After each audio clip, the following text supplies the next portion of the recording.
L'église souffre de manque de leaders ouins. Nous avons trop de leaders charnels qui provoquent des problèmes dans les églises. Pour dire que le monde, la solution du monde est dans l'onction. Parce que quand ça vient, il répond aux besoins. Il guérit. Il délivre. Tu es prisonnier de quelque part. Quand il vient.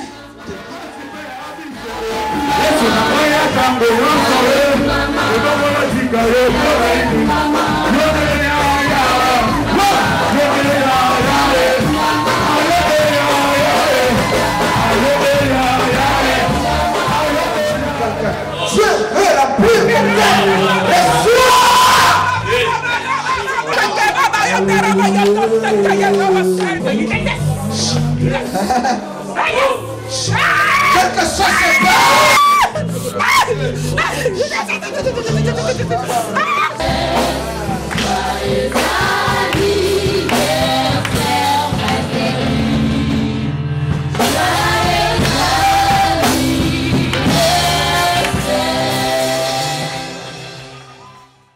Nous voulons recevoir la personne que Dieu envoie pour annoncer la bonne parole. Alléluia.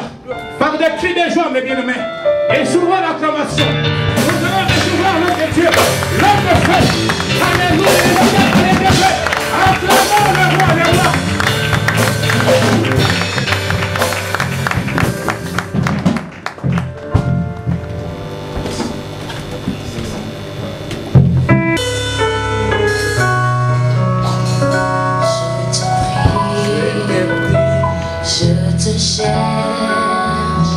Je te veux, roi de mon cœur. Je te loue, je t'adore, je te célèbre, roi de mon cœur.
Bien, acclamons très fort pour le Seigneur.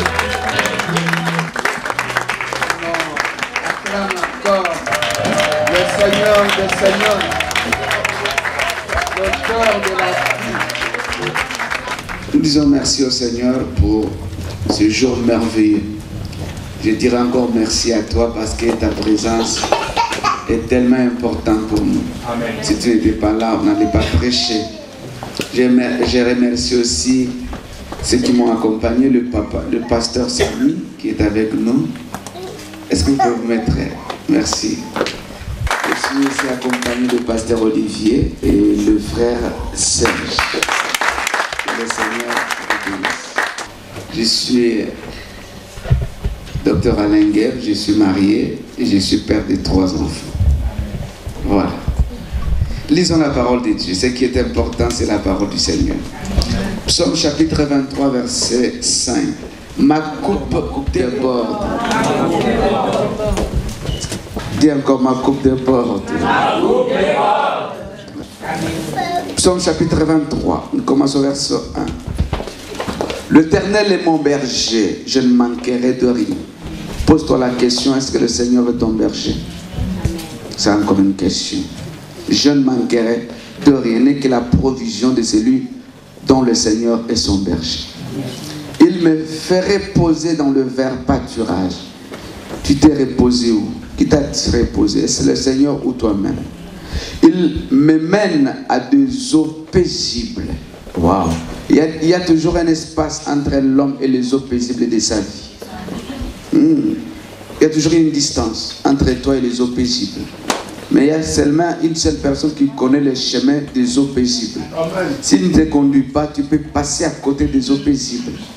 Il y a des gens qui sont à l'église mais n'ont pas encore trouvé les eaux paisibles. Parce que le conducteur vers les eaux paisibles, c'est le Seigneur. Amen. Vous êtes là? Amen. Il restaure mon âme. Il me conduit dans le sentier de justice. À cause de son nom. Ce n'est pas à cause de tes efforts ou de ce que tu es, mais à cause de son nom. Même quand je marcherai dans la vallée de l'ombre et de la mort. Waouh! Vallée de l'ombre et de la mort viendra. Mais ce qui est important, je ne crains aucun mal. Amen. Car tu es avec moi. Même dans la vallée, il est toujours avec toi. Amen. Ta houlette et ton bâton, ce sont eux qui me consolent. Il faut aimer le bâton, discipline dans la vie. Il faut aimer la discipline. Des fois, des gens se comportent comme ils veulent parce qu'ils n'aiment pas la discipline. La houlette, c'est pour te récupérer. Avant que je parle de ce que je vais prêcher, même quand je marche par la vallée de l'ombre, ton adresse n'est pas la vallée de l'ombre. Ce n'est qu'un endroit de passion. Est-ce que je suis là? Amen. Vous savez, tout le monde peut souffrir. Mais la souffrance des chrétiens, on appelle ça épreuve. Amen. Chaque souffrance a un nom. Mais quand moi je souffre, on appelle ça épreuve. Pour les autres, ce n'est pas épreuve. Ça peut être un jugement, ça peut être un châtiment. Mais pour moi, c'est l'épreuve. Et quand c'est l'épreuve, cela veut dire je sortirai. Je sortirai. Donc, vallée de l'ombre et de la mort n'est que le passage. Ce n'est pas mon adresse. Je ne suis pas appelé à vivre et à demeurer là-dessus pour toujours. Verset 5, là où nous allons prêcher. Tu dresses devant moi une table en présence de mes ennemis. La présence de mes ennemis n'empêchera pas Dieu d'accomplir sa promesse. Amen. La présence de mes ennemis n'empêchera pas Dieu d'accomplir sa vision sur moi. Amen. La présence de mes ennemis n'écartera pas Dieu de ma vie. Ils seront là. Mais Dieu va toujours dresser une table. Amen. Il ne faut pas avoir peur des ennemis. Ils seront toujours là. Mais leur présence, c'est bien. Ça prouve que Dieu est avec toi. Amen. Mais ça n'empêchera jamais que tu puisses atteindre ta destinée. Tu arriveras. Amen. Malgré la présence des ennemis. Qu'ils soient milliers, millions. N'ayez pas peur. Amen. Amen. Ah, est-ce que je parle à quelqu'un ici? Oh, comme une messe de 5 heures comme nous. On a messe à 5 heures. Il y a 6 heures. Tu ondules ma tête, ma coupe. Ah, ici dans ma version, on dit ma coupe est comblée. Ma coupe déborde. C'est ça là où nous allons prêcher. Ma coupe déborde.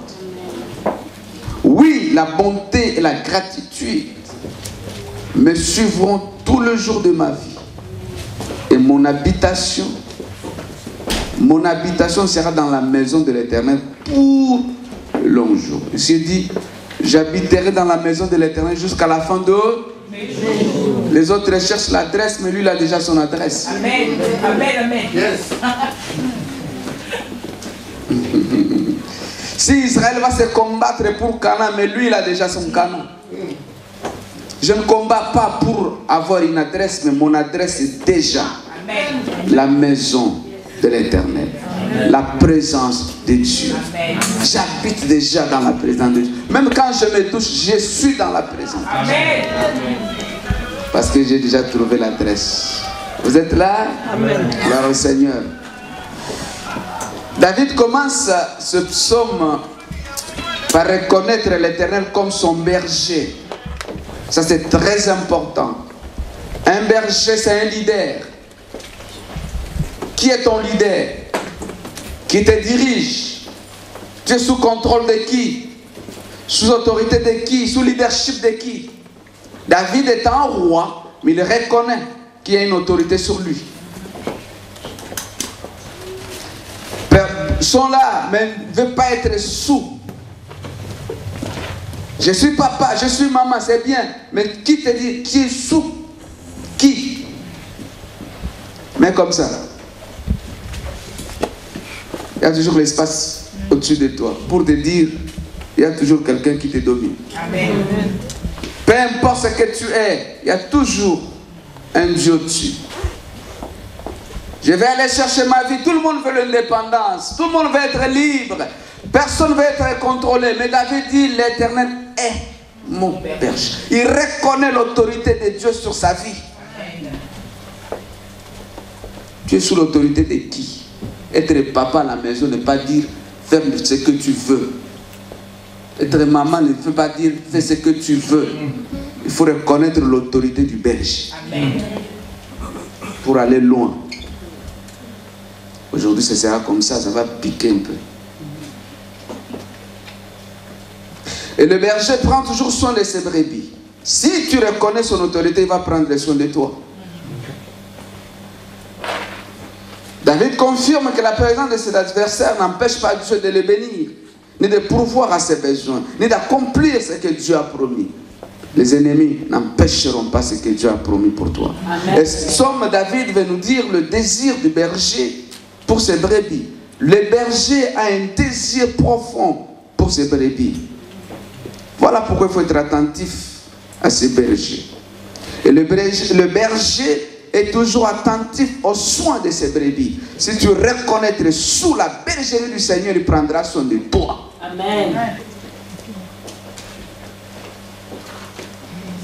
Ma coupe déborde. C'est un peu rapide à cause du temps. Nous avons plusieurs coupes dans la Bible. Nous avons la coupe humaine. Je vais caractériser quelques coupes. La coupe des hommes pour boire. Dans la Bible, Pharaon la découpe pour boire, pour se servir. Nous avons une coupe du jugement. Si vous lisez Apocalypse, on parle de coupe. C'est l'expression du jugement. Coupe aussi peut symboliser un jugement. Quand Jésus parle, il y avait une maman dit à Jésus, mon fils sera à gauche et l'autre, tu peux le mettre à droite pour ton royaume. Jésus dit, est-ce que tes enfants seront prêts à boire la coupe que je vais boire? Les hommes aiment la position, mais ils ne savent pas que pour arriver, il faut d'abord payer un prix. Amen. Jésus veut dire à cette maman, oui, à gauche et à droite, ce n'est pas un problème, mais il y a un prix à payer. Il y a une coupe à boire. Coupe du jugement existe. Il y a aussi des coupes des pharisiens. On n'a pas assez de temps pour lire. Symbolise la religion, symbolise l'hypocrisie. Il y a aussi coupe de Salomon qui était l'image de luxure. Nous avons aussi coupe de David qui symbolise la vie dans toutes ses dimensions. C'est ça que je vais parler. la vie dans toutes ses dimensions. Pour David, la coupe, c'est aussi l'expression de son cœur. La coupe, c'était aussi l'expression de son économie. La coupe, c'était aussi l'expression de l'amour, de la joie, du miracle, de la louange, de l'adoration, de la grâce, de la consolation, de la prière dans sa vie. Donc, David, dans toutes les dimensions de sa vie, parle « ma coupe déborde ». Donc, coupe, c'est l'expression de sa vie. Vous êtes là? Amen. Mais quand nous examinons très bien la coupe, il y a deux ou trois choses qui font la valeur d'une coupe. La matière qu'on a fabriqué la coupe. Si c'est en or, ça sera aussi cher. Si c'est en argent ou en bronze, ça peut essayer très. Vous êtes là? Amen. Pasteur, la matière qu'on a créée. Mais dans le contexte que nous lisons, David nous parle de deux choses importantes. Il dit, tu as oindu ma tête et ma coupe déborde. Donc dans ces textes, David veut dire, la coupe de David n'était pas vide, il y avait toujours quelque chose. Il ne peut pas y avoir de débordement s'il n'y a pas quelque chose à l'intérieur. Il faut qu'il y ait quelque chose. Tu as quoi?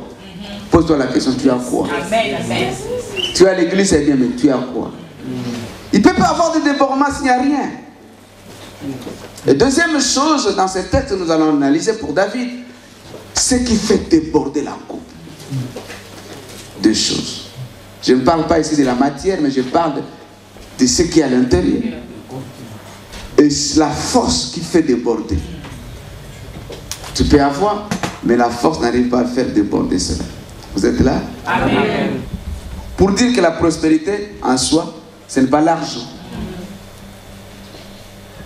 C'est une force, une capacité surnaturelle. Voilà pourquoi si cette capacité est avec toi, tout ce que tu toucheras va réussir.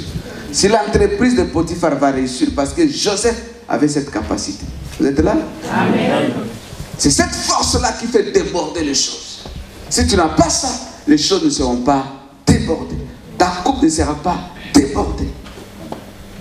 Voilà ce que nous allons un peu parler de ça. Vous êtes là? Amen. Et ce texte, David conjugue le verbe au présent. Tu as oindu ma tête et ma coupe. Il parle au présent. Ce n'est pas le passé. Il ne faut pas seulement parler de Dieu du passé. Il ne faut pas seulement parler de Dieu qui va faire. Mais parle aussi d'un Dieu du présent. Amen. Amen. Et David nous montre son expérience personnelle avec Dieu. J'aime les gens qui parlent. Ma femme prie beaucoup. Et oui, c'est ta femme, c'est son expérience. Et toi? Ben, moi, c'est dans l'ensemble de l'ami. Oui, c'est ta femme et toi. Ça, c'est son expérience. Mon mari prie beaucoup. Oui, c'est ton mari et toi. Donc, chacun de nous doit avoir une expérience personnelle. Amen.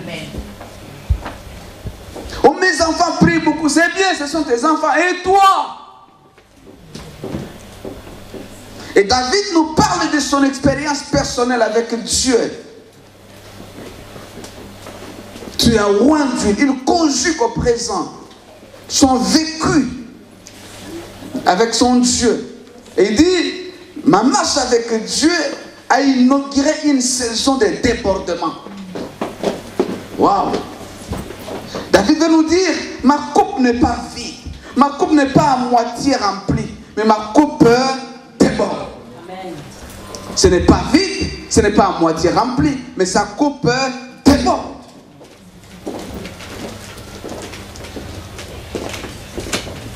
Débordement, c'est quoi? C'est dépasser les limites. Ça, c'est une limite établie. Mais quand ça se déborde, il n'y a plus de limite. Wow. Donc, si tu veux vaincre les limitations dans ta vie, il faut aller au débordement. Mais pour vaincre les limitations, il faut accepter la force qu'on appelle le débordement. Ah, voilà pourquoi le mal que tu as fait, tu es venu écouter cette parole. C'est ça le plus grand mal que tu as fait. Parce que l'esprit que je veux, l'esprit de cette parole va t'accompagner. Amen. Alors rester à la maison. Et l'esprit de la prédication va t'accompagner.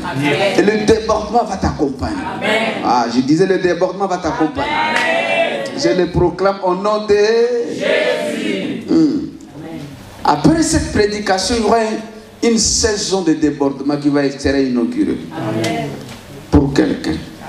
pour celui qui est dans cette salle, au nom de Jésus. Amen. Le débordement, c'est dépasser les limites établies, surpasser les limites établies. Débordement exprime la fin de la limitation. Non à une saison de soustraction. À partir d'aujourd'hui, je déclare plus de saison de soustraction, ni de division, ni de vide, ni de souffrance, mais une saison de débordement va s'inaugurer. Notre Dieu est un Dieu de débordement. Il marchera, il va marcher avec quelqu'un avec cette force qu'on appelle débordement. La Bible dit Dieu a tant aimé le monde. Oh, cet amour était un amour de débordement. L'amour de Dieu, c'est un amour de... Il a tant aimé, c'est le débordement de l'amour. Il donne sa vie en abondance, c'est le débordement. Amen. La Pentecôte, c'était le débordement. Ce jour-là, lorsque l'Esprit est venu, c'était le débordement. L'Esprit sans mesure. Nous vivons et nous prêchons, nous servons, nous suivons, nous écoutons un Dieu de débordement. Amen. Vous êtes là? Amen. Pas un Dieu de vide, ni un Dieu à moitié rempli, mais un Dieu de débordement. Parce qu'un Dieu de débordement, c'est un Dieu au-delà des limites établies. Amen. Voilà pourquoi la Bible l'appelle éternel. Éternel, c'est quelqu'un qui n'a pas de limites. Waouh, vous êtes là? Voilà. Dis à quelqu'un le débordement. Oh, aide-moi. Dis à 3 à 4 personnes, j'inaugure la saison de débordement. Si tu crois ces choses, que ça soit oui, amen dans ta vie. Aide-moi, dis à 3 à 4 personnes, j'inaugure à partir d'aujourd'hui une saison de débordement. Pasteur, j'aimerais que pour cette église, j'inaugure une saison de... Une saison de... Ouais. Amen. Si tu crois à cela, que l'esprit de cette chose t'accompagne. Vous savez, dans la vie, il ne faut pas seulement se contenter de suffisance, mais il faut aller au-delà de suffisance. Oh, ça suffit. Non. Il faut aller au débordement. Adorer dans le débordement des choses. Amour avec débordement. Financièrement, vie dans le débordement. Prie dans le débordement des choses. Si le débordement ennuie les autres, mais pour nous, ça n'ennuie pas. C'est une promesse de Dieu. Oh! Amen. Alléluia. Vous êtes là? Amen. La présence. Jésus dit, une présence, j'ai reçu l'esprit sans mesure. C'est l'esprit sans mesure. C'est l'esprit dans le débordement. Il faut que nous vivons la présence de Dieu dans le débordement des choses. Que la présence de Dieu déborde en toi. Que le Saint-Esprit déborde en toi. Nous vivons les saisons de débordement. Même dans le miracle. Il faut vivre le miracle dans le débordement. Wow. Il amène toujours cela dans notre vie. Voilà pourquoi Pierre travaille toute la nuit sans rien prendre. Il était habitué que je vais récupérer autant de poissons pour vendre. Mais ce jour-là, il rencontre le maître du débordement, l'auteur du débordement. Il rencontre le Seigneur Jésus. C'est lui qui est le Dieu du débordement. Il dit à Pierre, jette, avance un peu en plein eau, jette ton filet. Et Pierre, même filet, n'a pas changé de filet, hein, n'a pas changé de rivière, n'a pas changé de barque, n'a rien changé. Même filet, là où il a... My God, est-ce qu'il y a des gens dans cette salle?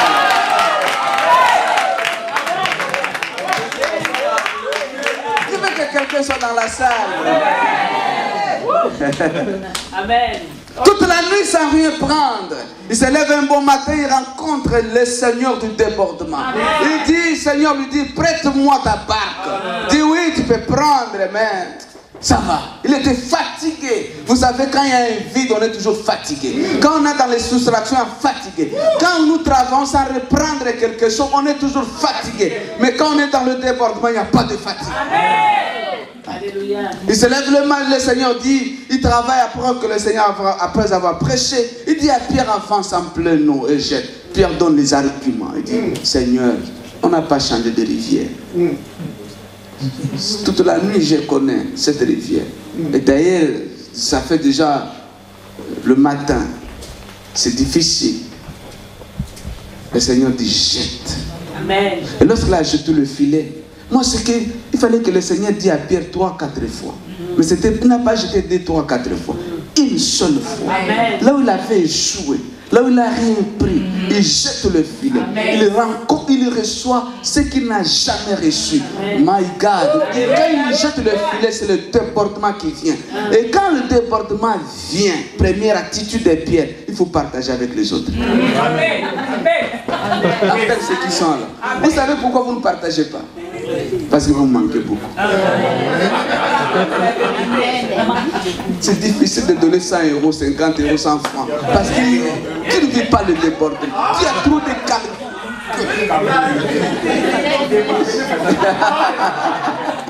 Est-ce que vous êtes là? Pierre dit aux voisins, venez. Ça ne suffit pas. Pour moi, ça ne suffit. Non, c'est trop. Il faut que nous puissions partager. Parce que le débordement est venu. Cette femme avait des dettes. Son mari est mort, a laissé un héritage de dettes. Il ne faut pas laisser l'héritage de conflit. Il ne faut pas laisser l'héritage de dettes. Je répète. À des fois, quand nous grandissons, on est des petits-enfants, on peut avoir des conflits, va se régler facilement. Mais quand vous grandissez, vous êtes déjà papa vieux. Si vous créez des conflits, vous risquez de laisser un héritage de conflit. Pose-toi la question, quel héritage tu es en train de laisser aux autres? Un mauvais comportement, mauvais caractère. Tu laisses un héritage de ce qui est mauvais. Il laisse un héritage de dettes. Vous laissez quel héritage? Écoutez, la force d'aujourd'hui n'est pas la force de demain. Il ne faut pas gaspiller la force pour rien. Si Dieu vous a donné la force, profitez de laisser un héritage. Est-ce qu'il y a des gens dans cette salle? Amen. Vous êtes là? Et la Bible dit,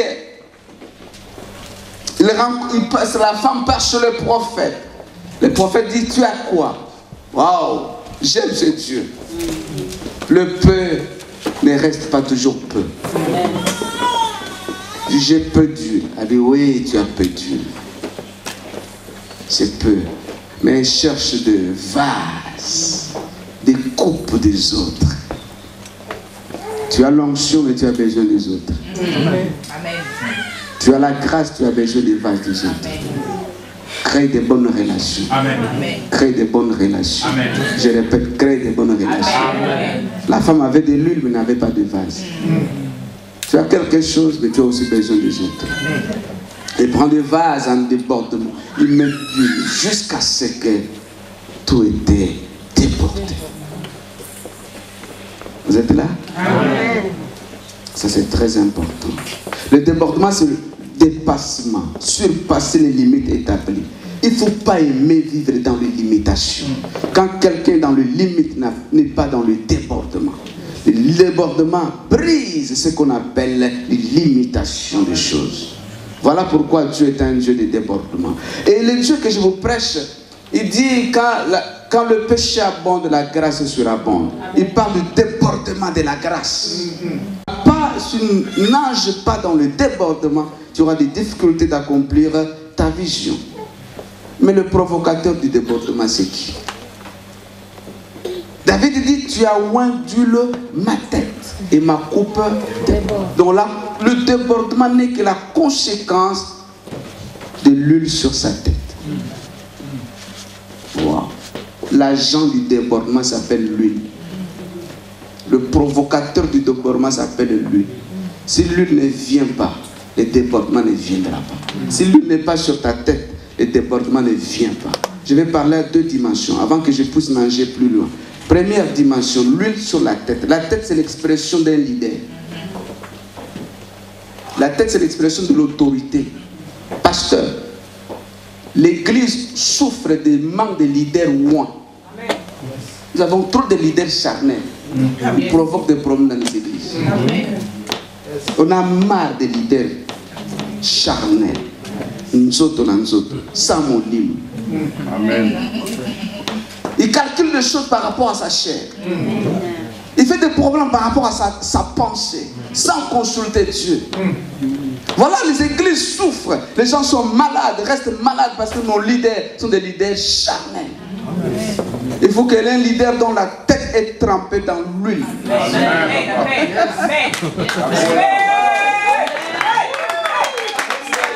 vais continuer. Lorsque le Seigneur oint David, c'est pour être un leader. Donc il le oint pour être un leader. Il veut dire à David, tu es oint pour diriger, non selon toi, mais selon lui. Lorsque le Seigneur oint Saoul, il le met l'huile pour diriger. Non diriger selon tes pensées charnelles, mais selon l'huile que tu as reçue. Amen. Il nous faut des leaderships spirituels non charnels pour changer les choses. Laisse-moi dire, si le leadership n'est pas immergé dans l'huile, la sagesse de Dieu ne viendra pas. L'intelligence de Dieu ne viendra pas. Le changement ne viendra pas. La réflexion profonde des choses ne viendront pas. La sagesse, les décisions de Dieu ne seront pas dans l'église. Voilà, il y a tant de choses dans nos églises ne marchent pas. Parce que ceux qui nous dirigent ne sont pas loin. Amen. Il dit que l'huile ne manque pas sur ta tête. Oui, si l'huile est constamment sur ta tête, tu ne vas pas faire les choses selon toi, mais selon l'huile. Amen. Cela veut dire que tu seras toujours dépendant de l'esprit. Avoir des leaders immergés dans l'huile, c'est le plus grand besoin de l'heure actuelle. Surtout ces temps auxquels nous sommes, nous avons besoin de leaders loin. Les leaders loin font progresser les choses. Amen. Les leaders charnels qui ne sont pas loin, ils forcent les choses. Ils contraignent les gens.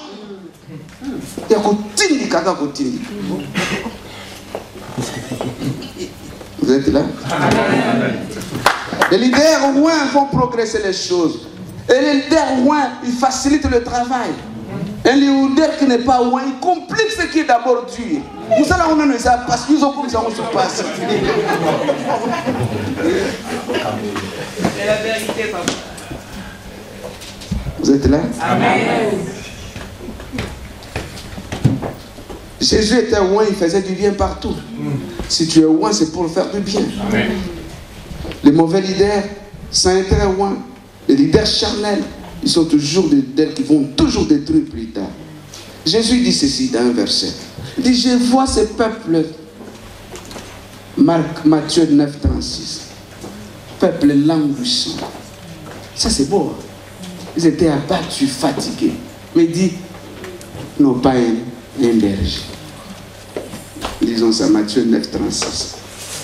Matthieu 9, 36. Vous êtes là? Dis avec moi des leaders rois. Tu aussi, tu es leader dans ta maison. Leader, ce n'est pas seulement l'église, toi aussi. Dans ta maison, tu es leader. 36.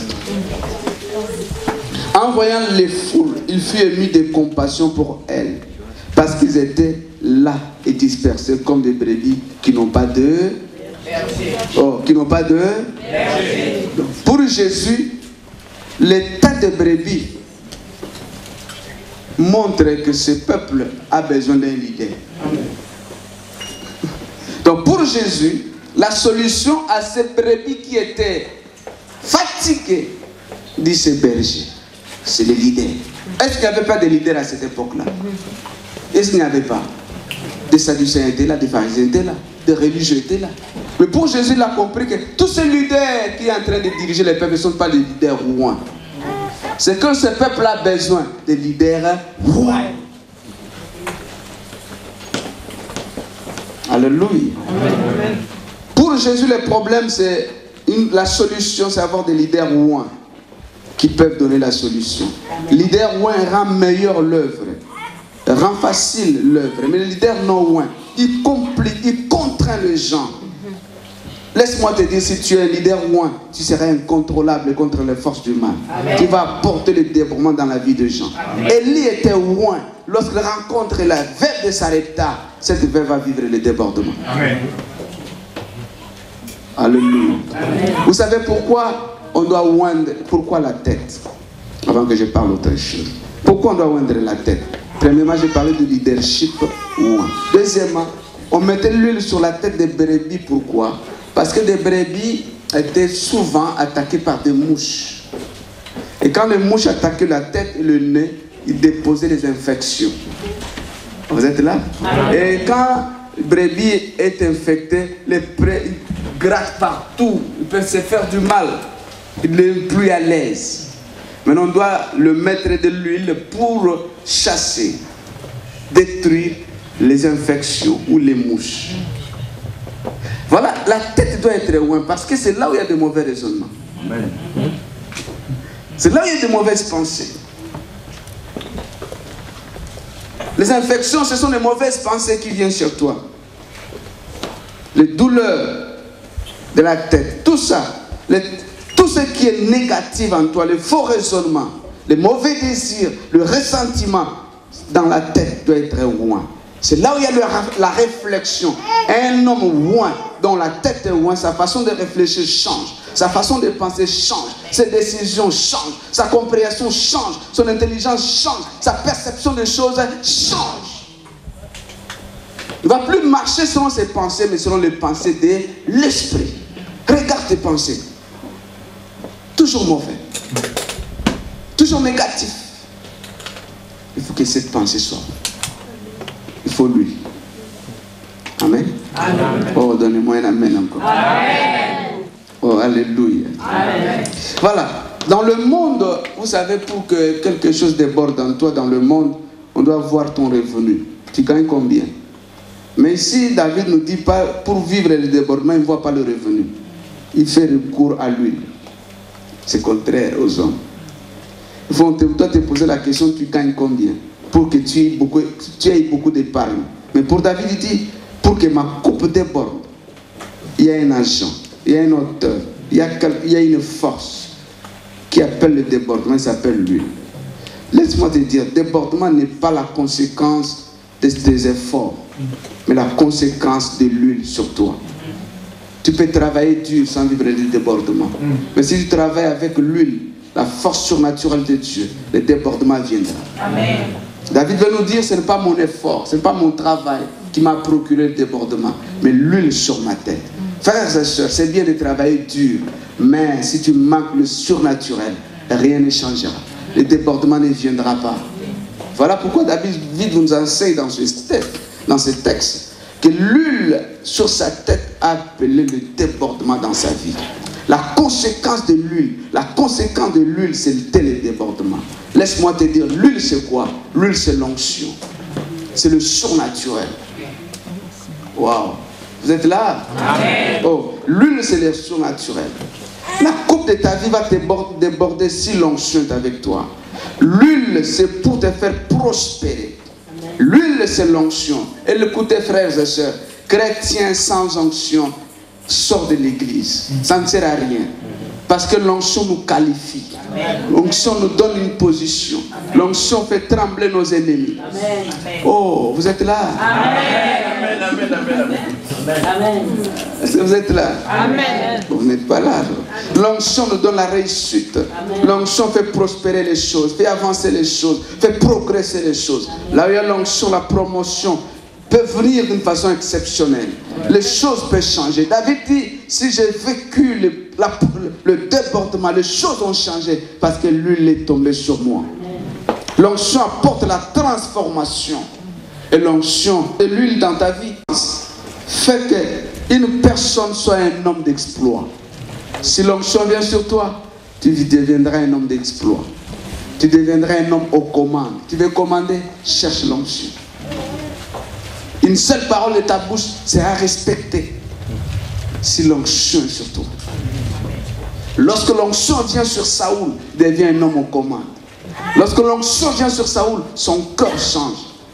Tu as un mauvais cœur, ce n'est pas tes efforts, ce n'est pas l'éducation qui changera. L'onction. Amen. Oh, vous êtes là? Amen. Lorsque l'onction est venue sur Saoul, la Bible dit, Dieu lui a donné un nouveau cœur. Il avait un cœur de peureux, il reçoit un cœur de guerrier. Il avait un cœur animal, il reçoit un cœur de Dieu. Tu as besoin d'un nouveau cœur. Cherche l'huile sur toi. Tu peux forcer les gens, tu peux les tabasser, ils ne changeront pas par leur effort. Mais lorsque l'huile viendra sur eux, le changement devient automatique. Il y a trop de forcing. Pourquoi? Les gens ont abandonné l'onction. Mais quand l'onction est là, les choses coulent facilement. Avec douceur. Est-ce qu'on peut acclamer à l'onction? Oh, est-ce qu'on peut l'acclamer? Il est là. Dis avec moi, j'ai besoin de l'onction qui apporte le débordement. Et quand il vient, le débordement de la sagesse vient. Le débordement de la joie, pour ceux qui ont perdu la joie, revient. Le débordement de l'obéissance, le débordement de la foi. Quand il vient, la consécration devient totale. Son absence apporte la frustration. Son absence apporte la sécheresse. Sa venue, quand l'onction vient, il met terme au cycle des échecs. Il ouvre un nouveau cycle de réussite et de triomphe. Il met fin au cycle d'humiliation. Oh, j'aime ça. De tout mon corps, je le veux. Quand je prêche, j'ai besoin de cet homme qu'on appelle le Saint-Esprit. Je veux cette onction sur moi. Je le veux sur moi. Je veux que quelqu'un dise je le veux sur moi. Je le veux sur moi. Aïe, aïe, aïe, dis encore. Je le veux sur moi. Vous êtes là? Amen. La Bible dit l'Esprit du Seigneur est sur moi. Il m'a oint pour répondre aux besoins, guérir, pour dire que le monde, la solution du monde est dans l'onction. Parce que quand ça vient, il répond aux besoins. Il guérit. Il délivre. Tu es prisonnier de quelque part. Quand il vient, il te libère. Amen.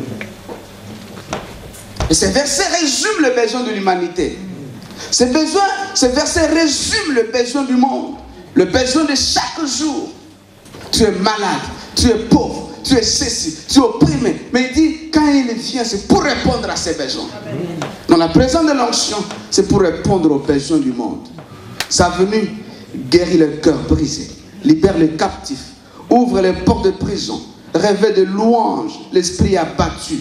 Il convertit surnaturellement les promotions en échec. Parce que sa venue, ce n'est pas un hasard. Et quand il vient, on doit savoir qu'il est venu. Amen. Quelqu'un est là? Amen. Donnez-moi un amen. Amen. Wow. Lisons quelques versets de la Bible. 2 versets rapides. Romains chapitre 8, verset 14. 1 Chronique 29, 22 à 24. Tellement ici on court avec le temps. On va un petit peu prier. Avant de prier, je vais laisser place à mon frère pour Paul va vous amener dans l'adoration. Paul va prier. N'est-ce pas? Et il y aura un débordement. Oh, moi je crois à cela. Wow. Est-ce qu'il y a des gens dans cette salle? Je dis je crois au débordement. Amen. Qui croit à ça? Amen. Romains 8, verset 14. 1 Chronique 29, 22 à 24. Romains 8, 14. Qui a trouvé? Romains 8, 14, nous lisons dans les mondes Jésus. Amen. Car tous ceux qui sont conduits par l'Esprit de Dieu sont fils de Dieu. Ah, on n'est pas fils de Dieu parce qu'on dit je suis fils de Dieu. Oh là là, l'amour que j'ai écrit, c'est à quoi moi? Non? Amen. Parce que tu as acheté une grosse Bible et tu te dis, je suis enfant de Dieu. Non. Mais non. Yes. Ceux qui sont conduits par. Amen. Amen. Ah, c'est mon moment-là. Amen. Amen. Être conduit, ça veut dire être sous leadership de l'esprit. Je peux avancer. Amen. Dans ce texte, elle nous parle de choses tellement importantes. Suivez-moi très bien. Pourquoi la Bible dit ceux qui sont conduits par l'esprit sont fils de Dieu? Pourquoi? Parce qu'il y a toujours lutte entre l'esprit et l'homme charnel. La chair et l'esprit, il y a lutte.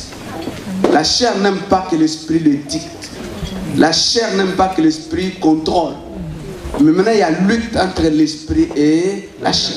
Voilà pourquoi l'apôtre Paul dit, les désirs de la chair sont contraires à ceux de l'esprit. Donc il y a toujours lutte. Maintenant, quand quelqu'un arrive dans sa vie à un moment où ce n'est plus les désirs charnels qui le conduisent, maintenant l'esprit prend des décisions et dit, ah, il est devenu. Yes. Parce que le désir charnel peut te conduire. Va tuer ceci, va faire ceci. Tu fais parce que le désir te pousse à le faire. Mais quand l'esprit domine, prend le dessus de tes désirs, à ce moment-là, tu deviens un homme conduit par l'esprit. On te dit, tu es devenu vraiment fils de Dieu. Parce que tu as franchi par le désir charnel. Tu as accepté d'être sous leadership de l'esprit. Vous êtes là? Amen. Être sous leadership de l'esprit, c'est comme un animal attaché au cou. Il va aller là où son maître va l'emmener. N'a pas à discuter. Laisse l'esprit vous conduire à chaque partie de votre vie, à chaque moment, à chaque instant. À ce moment-là, vous n'allez pas accomplir le désir charnel, mais le désir de l'esprit. 1 Chronique 29, nous allons voir qu'est-ce que l'onction a apporté dans la vie de ces gars.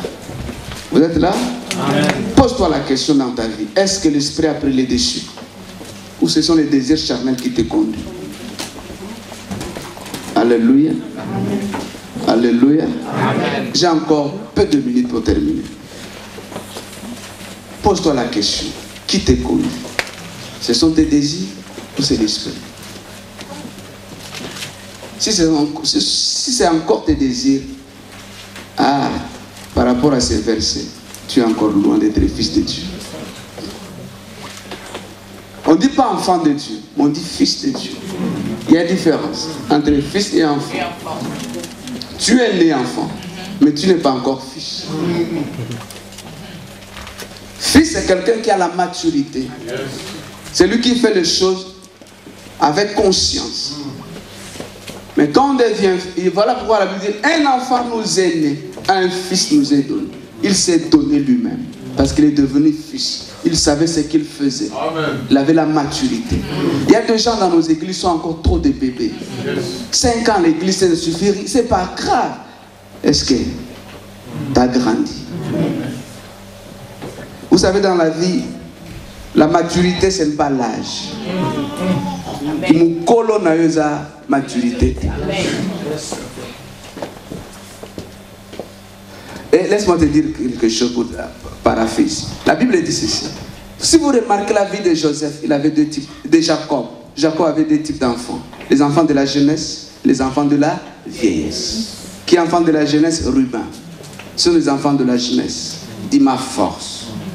Mais il parle de Joseph et Benjamin, les enfants de sa vieillesse.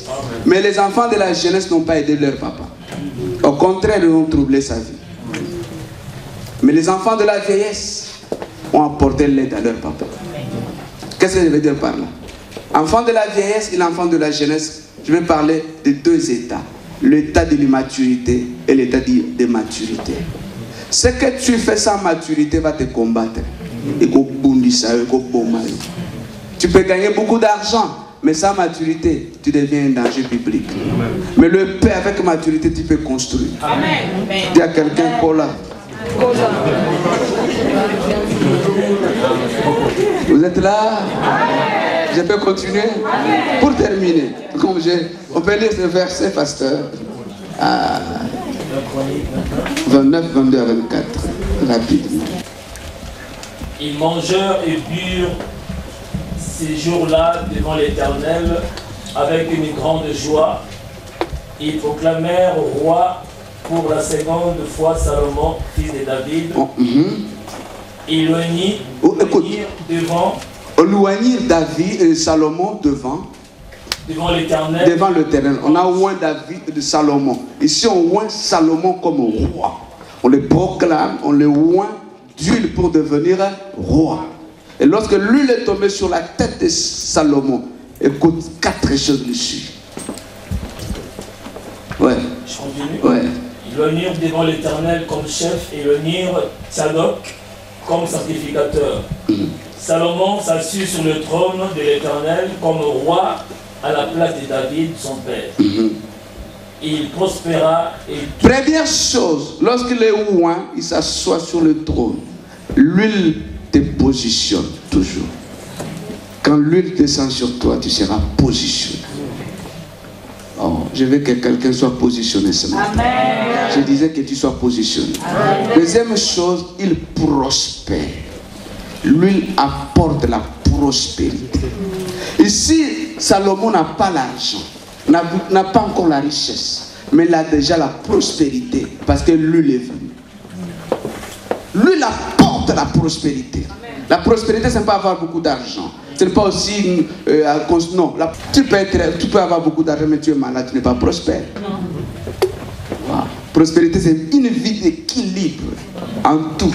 Amen. Mais cette prospérité vient après avoir été loin. Deuxième chose. Il prospéra et tout Israël lui obéit. Deuxième chose, tout Israël lui obéit. Il y a des choses qui ne t'obéissent pas.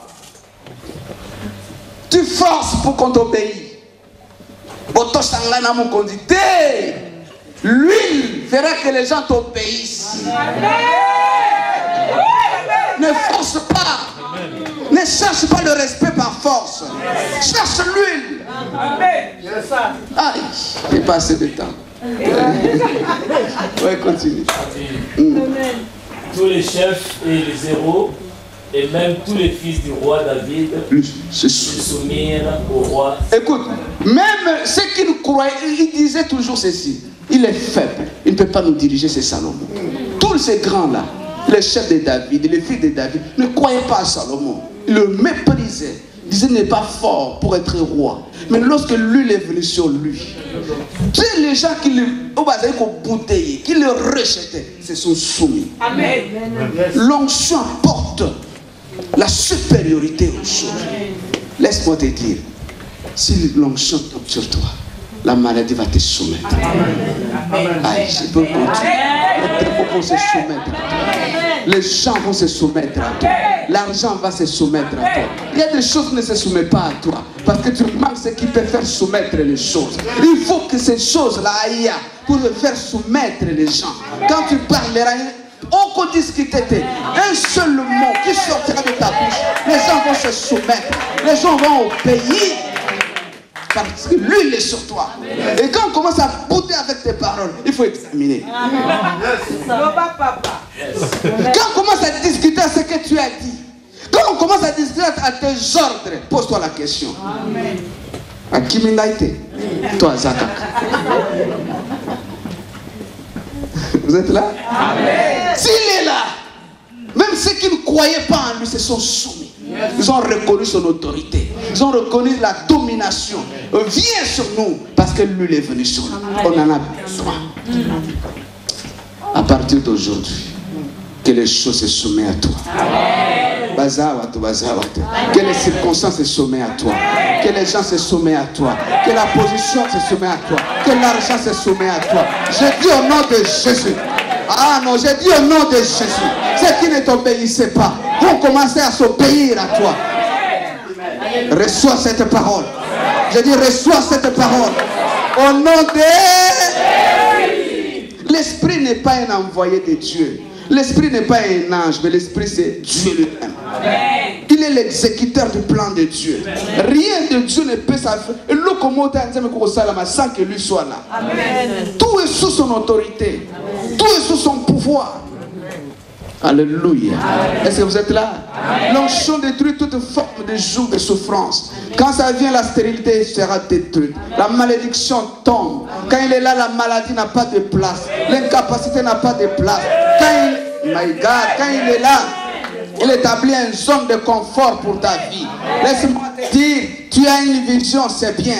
Mais pour que la vision se réalise, tu as besoin de l'esprit. Pas réaliser le rêve de David, de Joseph, pardon. Joseph ne peut pas vivre la réalité des cercles si l'esprit ne marche pas avec lui. Amen. Pour terminer, première attitude, pour recevoir, il faut avoir soin. Vide-toi de... Aux plein mini na yo moko. plein de soi-même, plein de gailles, plein et de toi. Deuxième chose, aie soif. Troisième chose, sois humble pour recevoir. L'ennemi de l'huile. L'huile, il y a un ennemi. Il y a qu'un seul ennemi qui peut détruire l'huile dans ta vie. Ecclésiaste chapitre 10 verset 1 pour terminer. Ecclésiaste 10 1 papa. Ecclésiaste 10 1. Vous êtes là? L'huile donne accès au mystère caché. Laisse-moi te dire, c'est le temps de vivre comme enfant de Dieu. De vivre comme un enfant de Dieu. Tu sortiras de l'anonymat. Quand il viendra sur toi, tu sortiras de l'anonymat. Jésus est né, oui, il est né. Quand on parle de Jésus dans la Bible, on parle comment? Il est né, et il est allé en Égypte. À 12 ans, il revient au temple. C'est tout. À 15 ans, on n'a jamais parlé de lui. À 16 ans, on n'a jamais parlé de lui. Il n'est pas Messie, il n'est pas le Seigneur, il n'est pas Dieu, il n'est pas Emmanuel. À 20 ans, on n'a jamais parlé de lui. Il n'a jamais guéri un malade. Anonymat total. Mais à 30 ans, quand l'Esprit vient sur lui, à 30 ans, quand l'Esprit vient sur lui, la Bible dit son nom s'est répandu.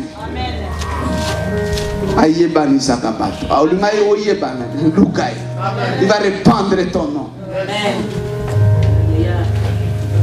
Ecclésiaste 10 1. Les mouches mortes infectent et font fermenter. Et pesa qu'infection na mafuta pe kangaka mafuta. Sukaka.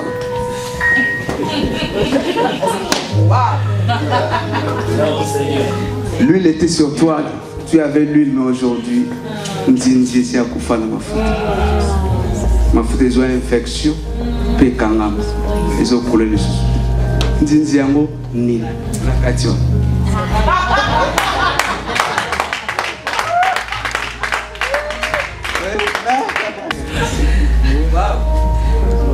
C'est bien, il y avait des gens qui avaient l'onction de prier, intercesseurs, Yamouya. Chantaient, quand ils chantaient, les gens tombaient, l'huile coulait.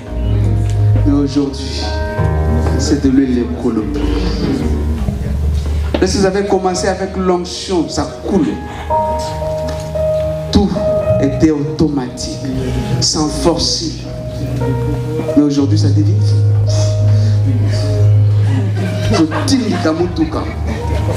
tout est devenu forcé. Parce que l'huile qui faisait couler, qui coulait ne coule plus. Et c'est l'huile-là, je vous ai dit, c'est l'huile agent du débordement. Quand il ne coule plus, le débordement ne viendra pas. L'huile-là, c'est lui qui apporte le débordement. Quand il ne vient plus, le débordement, ça ne coule plus. Pourquoi? Pour une dindia confinement. A même une infection, puis à calmer. Mouche morte. Mouche morte. C'est le péché. La vie du péché. La vie du péché. Un ferment de lui. Mon frère, passons. On fait un travail.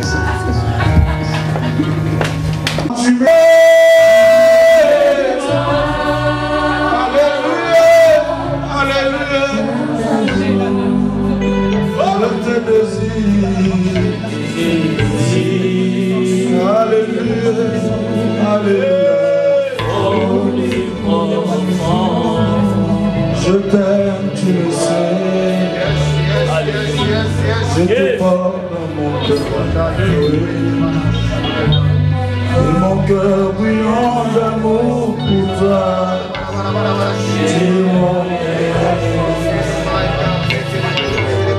Je t'aime, tu le sais. Je te porte dans mon cœur d'amour. Et mon cœur brûlant d'amour pour toi.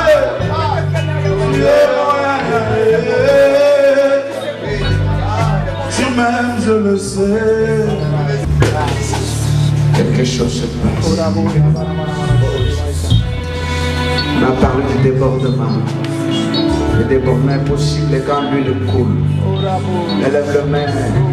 Ayez soif de l'esprit. Ayez soif que Dieu verse quelque chose en toi cet après-midi. On n'impose pas le main maintenant, mais que l'esprit te touche là où tu es. Élève seulement le main là où tu es. Mon frère va continuer. Quelque chose se passe. Il y aura un débordement dans quelqu'un. Il y aura un débordement dans la vie de quelqu'un cet après-midi. Dieu veut remplir quelqu'un. Dieu veut remplir quelqu'un.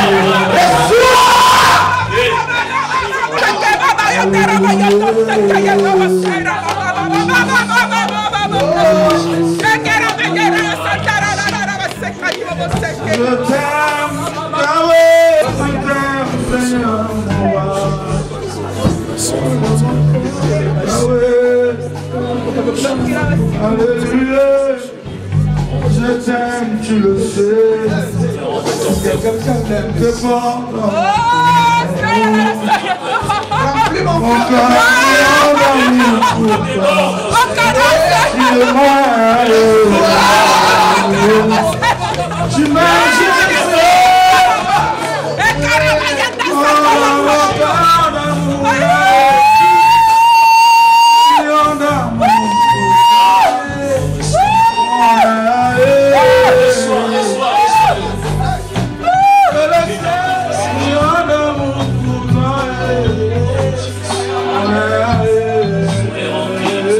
Celui qui a soif peut recevoir cet après-midi. Celui qui a soif peut recevoir. Celui qui a soif peut recevoir. Et ton histoire peut changer cet après-midi. Ta vie peut changer cet après-midi, ta destinée. Je suis amoureux. Oui, amoureux. Je suis amoureux de Jésus. Assoiffé. Oh, nous avons soif de toi, Seigneur. Assoiffé de Et que ton peuple, Seigneur, a soif de toi. Ton peuple a besoin de toi. Afin que l'eau puisse jaillir de ce sang. Oui, Seigneur, je vois la soif. Assoiffé de Jésus. Affamé.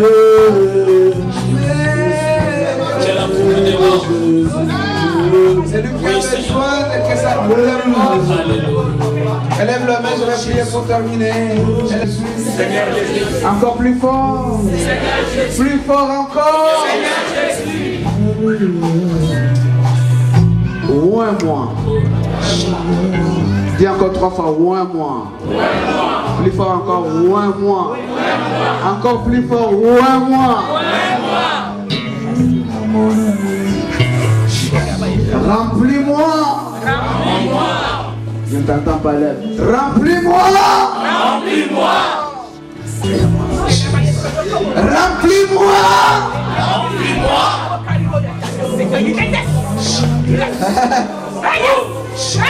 Quelque chose se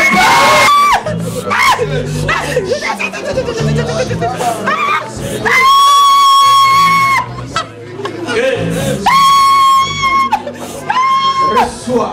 Je vais prier, je prie. Saint-Esprit, tu es le représentant de garde de Jésus.